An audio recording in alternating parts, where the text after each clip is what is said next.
देखिए, ज़्यादातर बच्चों को वैक्सीन के बाद बहुत सीरियस कुछ प्रॉब्लम नहीं होती है।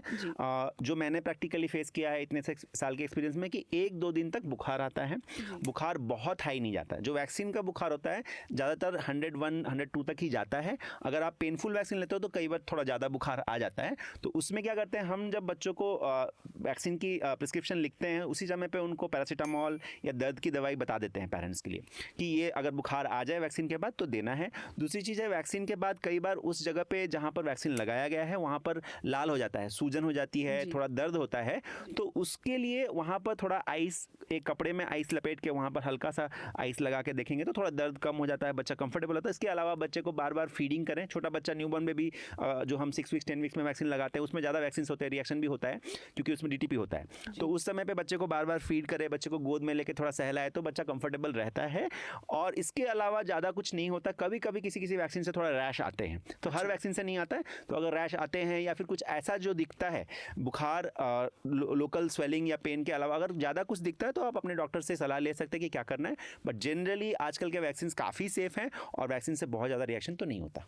ओके डॉक्टर, तो आपने डॉक्टर इस कॉन्वर्जेशन में ये मेंशन किया कि बच्चे को कंफर्ट करने के लिए उसको फीड करना चाहिए। तो ये भी एक मिथ मैंने कहीं सुनी थी कि फीड नहीं करना चाहिए, कोई रिएक्शन हो सकती है। जैसे अब बेबी इमीडिएटली वैक्सीन के बाद लेट्स से रो रहा है, ये भी किसी डॉक्टर ने मुझे बताया था कि शायद डॉक्टर ने बताया था या कहीं और से मैंने मिथ सुनी थी कि आप इमीडिएटली फीड ना करें, आप अलग तरीके से उसको कंफर्ट करें क्योंकि कोई रिएक्शन हो सकती है। क्या ये बिल्कुल गलत है या सही? नहीं नहीं, ऐसा नहीं है। वैक्सीन के साथ साथ भी आप फीड कर सकते हो, वैक्सीन के तुरंत बाद भी फीड कर सकते हो। फीडिंग में कोई रिस्ट्रिक्शन नहीं है। न्यूबॉर्न बेबी को तो आपको फीड करना ही पड़ेगा। छोटा बच्चा जो है वो तो फीडिंग से ही उसकी न्यूट्रिशन मेंटेन रहेगा और उसी से बच्चा चुप भी होता है। यहाँ तक कि हम लोग बहुत तरह की फीडिंग देते हैं बच्चे को। इंजेक्शन, बहुत जगह पे ऐसा क्या होता है, इंजेक्शन देते वक्त उनको मिल्क दिया जाता है ताकि बच्चा चुप रहे, बच्चा रिलैक्स फील करे। और गोद में लेके भी आप वैक्सीन लगा सकते हो छोटे बच्चों को। कई बार हम बेड पे सुला के देते हैं तो बच्चा थोड़ा ज़्यादा रोता है। गोद में लेके वैक्सीन अगर दे सकते हैं, अगर पेरेंट्स कॉन्फिडेंट है बच्चे को पकड़ सकते हैं तो बच्चा कम रोता है। मैं तो अपने क्लिनिक में मेजॉरिटी पेरेंट्स को बच्चे को गोद में लेके ही वैक्सीन दिलाता हूँ ताकि वो डरे नहीं। अच्छा, मुझे लगता है बच्चे से ज़्यादा पेरेंट्स डरे रहते हैं उस केस में डॉक्टर, क्योंकि मेरी तो वैसी हालत होती है कि मैं कहीं और देखना शुरू कर लेती हूँ जो ही वो सुई नज़दीक आ जाती है। एक और सवाल जो हमें आई एम श्योर सबके मन में भी आता है, पोलियो वैक्सीन को लेके डॉक्टर। तो पोलियो तो इंडिया तो पोलियो फ्री है, तो अभी भी हम पोलियो वैक्सीन की बात क्यों कर रहे हैं डॉक्टर? देखिए, पोलियो जो है 2014 में इंडिया में इरेडिकेट हो गया। इरेडिकेट मतलब उसके बाद से पोलियो, इंडिया को पोलियो मुक्त मान लिया गया है, ठीक है। बट ये पोलियो जो बीमारी है ये पानी के संक्रमण से फैलती है, ठीक है।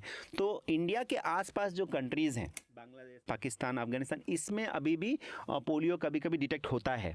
या फिर अगर हम पोलियो की वैक्सीन नहीं करेंगे तो जो हर्ड इम्यूनिटी बोलते हैं कि ओवरऑल कलेक्टिवली भारत के बच्चों को जो पोलियो के अगेंस्ट इम्यूनिटी है वो कम हो जाएगी। तो बाहर से तुरंत वो इम्यूनिटी कम होते ही दूसरी पोलियो स्प्रेड हो सकता है। तो इसलिए एक बेसिक लेवल इम्यूनिटी मेंटेन करने के लिए गवर्नमेंट ने अभी भी पोलियो वैक्सीन को हमारे शेड्यूल में रखा है।